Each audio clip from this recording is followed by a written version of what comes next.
రక్షింపబడలేదు కానీ అమూల్యమైన రక్తము చేత, అనగా నిర్దోషమును నిష్కలంకమునకు గొర్రెపిల్ల వంటి క్రీస్తు రక్తము చేత.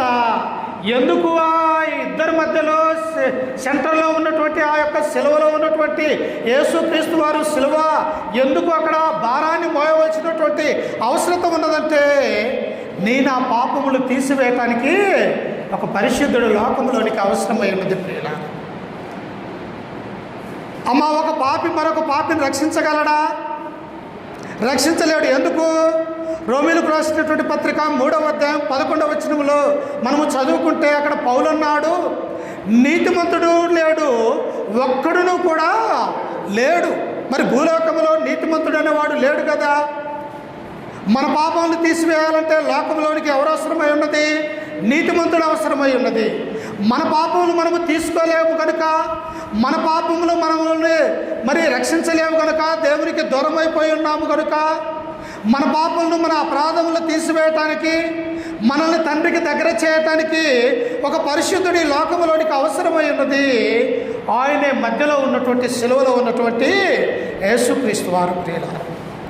ఈ 3 సిలువల గురించి తెలుసుకోలేకపోతే నీ జీవితం దండగా, నువ్వు బ్రతికి కూడా దండగా అన్నటువంటి ఆ సత్యాన్ని మనం గ్రహిస్తూ ఉన్నాం. అందుకని ఇక్కడ పేతురు ఏమంటూ ఉన్నాడు? అమూల్యమైన రక్తము చేత. అమూల్యమైనదంటే చెల్లించలేనిది, కొనలేనిది. నీవు అనారోగ్యం పాలైతే డాక్టర్లు ఏమని సెలవిస్తారో తెలుసా? అయ్యా, తొందరగా ఆ రక్తం తీసుకొని రాకపోతే ఈ యొక్క మనిషి చనిపోతాడు, ఇతనికి రక్తం ఎక్కియాలా, ఇతనికి బి పాజిటివో లేకపోతే ఏ పాజిటివో ఏదో ఒకటి ఎక్కియాలా, తొందరగా తీసుకురావాలి, లేకపోతే చనిపోతాడు అని డాక్టర్లు చెప్తారు ప్రియులారా. ఈ భౌతిక సంబంధమైనటువంటి యొక్క రక్తము ఏం చేస్తూ ఉన్నది? ఆ అనారోగ్యం కలిగినటువంటి వ్యక్తికి రక్తం ఎక్కించడం వలన అతడు బ్రతికేవాడిగా ఉంటూ ఉన్నాడు.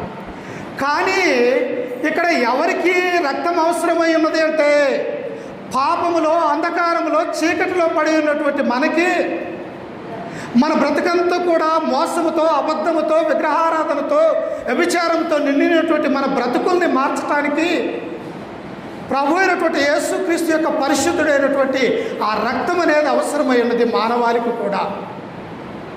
అందుకని ఇక్కడ పేతురు ఏమంటూ ఉన్నాడు? అమూల్యమైన రక్తము చేత, అంటే కొనలేనటువంటి రక్తం అది. ఇంకా ఏమంటూ ఉన్నాడు అక్కడ చూడండి, ఆ కింద వచ్చినప్పుడు ఆయన ఇంకా ఏమంటూ ఉన్నాడు? అమూల్యమైన రక్తము చేత, అనగా నిర్దోషమును. ఆ రక్తంలో ఏం లేదంట,